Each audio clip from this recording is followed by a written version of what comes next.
Welcome to Odia बहु lifestyle. आज मु ब्रेकफास्ट रे तैयारी करी मोमो। बड़रू छोट पर्यंत समस्ते खाइबा को पसंद करती मोमो। अटा नहीं 2 कप रिफाइन ऑयल देली, स्वाद अनुसार लुण देली, अल्प पानी देकरी अटा को भल भाव चकटी देली। अटा चकटाटा पूरा रुटी चकटा पड़ी ताकू सॉफ्ट रखिली। किछि समय रेस्ट करबापई अटा चकटा को छाड़ीदेली। मु भेजिटेबल रो मोमो तैयारी करी, से भेजिटेबल रे मु नेइतिली गाजर आउ बंधाकोबी।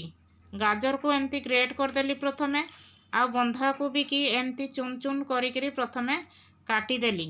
एबे काटिबा काम मोर शेष हो गला। शेष हो सारिबा परे नेक्स्ट प्रोसेस रे मु सोरिष तेल देइतिली।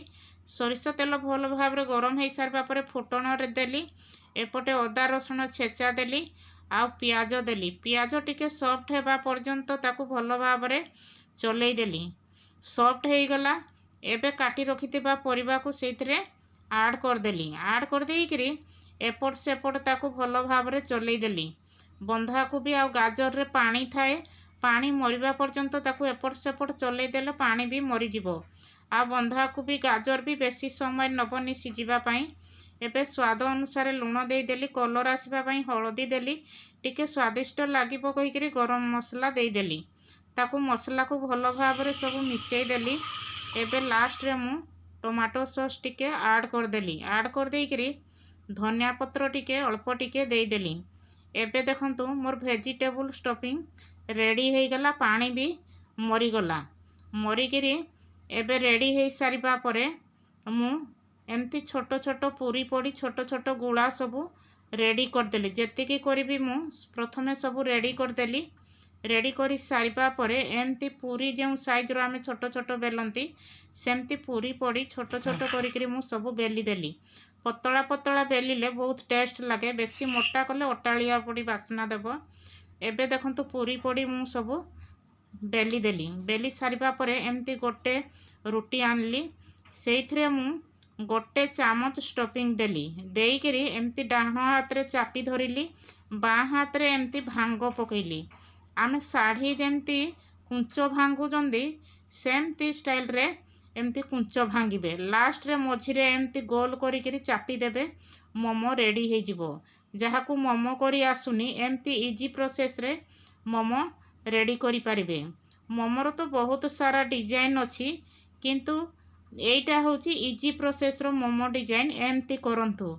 एबे देखंतु मोर सबू मोमो डिजाइन मु रेडी करदेली। देखिबा पई केते सुंदर लागुची अटार मोमो।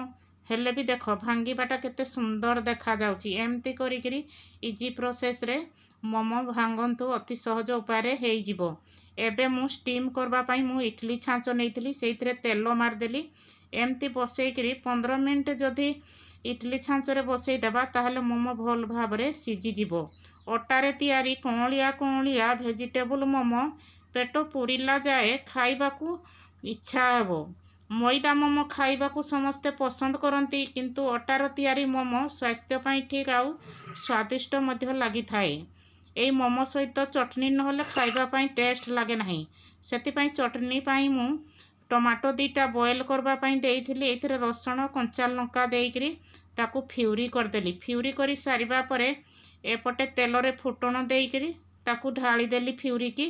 अल्प टिके पानी देली। एबे स्वाद अनुसार लुण हळदी आउ एपटे सुगार आधा चामच देइकरी भल भाव रे फ्यूरी की फुटई देली। फुटई देइकरी लास्ट रे धनिया पत्र ऐड करदेली। मोमो सहित राग राग चटनी लगेइकरी खाइले बहुत टेस्ट लगी थाए। मो रेसिपीटी आज जदि पसंद आसी लाइक टे कर दियंतु, सब्सक्राइब करंतु। रहिली। जय जगन्नाथ।